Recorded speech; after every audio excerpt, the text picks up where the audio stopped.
Hey guys, it's Carly, and today I will be delivering the December 11th Advent reading titled, Why Jesus Came.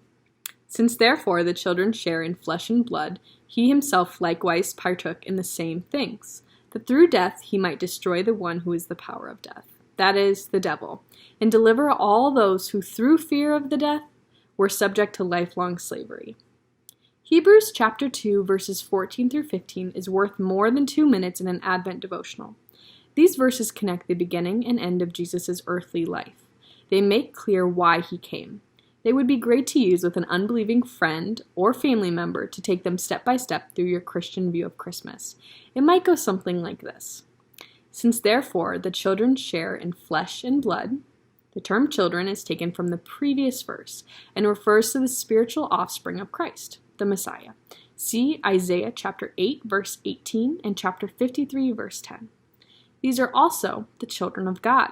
In other words, in sending Christ, God has the salvation of his children specially in view. It is true that God so loved the world that he sent Jesus, John chapter 3 verse 16, but it is also true that God was especially gathering the children of God who are scattered abroad, John chapter 11 verse 52. God's design was to offer Christ to the world and to effect the salvation of his children. See 1 Timothy chapter 4 verse 10. You may experience adoption by receiving Christ. John chapter 1 verse 12. He himself likewise partook of the same things, flesh and blood. Christ existed before the incarnation. He was spirit. He was the eternal word. He was with God and was God. John chapter 1 verse 1 and Colossians chapter 2 verse 9.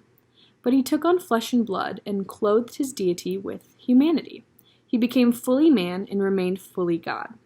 It is a great mystery in many ways, but it is at the heart of our faith and is what the Bible teaches, that through death, the reason Jesus became man was to die. As God, he could not die for the sinners, but as man, he could. His aim was to die. Therefore, he had to be born human. He was born to die, and Good Friday is the reason for Christmas. This is what needs to be said today about the meaning of Christmas. He might destroy the one who has the power of death, that is, the devil. In dying, Christ defanged the devil. How? By covering all of our sin. This means that Satan has no legitimate grounds to accuse us before God. Who shall bring any charge against God's elect? Is it God who justifies? Romans chapter 8, verse 33. On what grounds does he justify? Through the blood of Jesus. Romans chapter 5, verse 9. Satan's ultimate weapon against us is our own sin. If the death of Jesus takes it away, the chief weapon of the devil is taken out of his hands. He cannot make a case for our death penalty because the judge has acquitted us by the death of his son. And deliver all those who through fear of death were subject to lifelong slavery. So we are free from the fear of death. God has justified us. Satan cannot overturn that decree, and God means for our ultimate safety to have an immediate effect on our lives. He means for the happy ending to take away the slavery and fear of the now. If we do not need to fear our last and greatest enemy, death, then we do not need to fear anything. We can be free. Free for joy and free for others. What a great Christmas present from God to us and from us to the world. Thanks, guys. Hope you have a great day.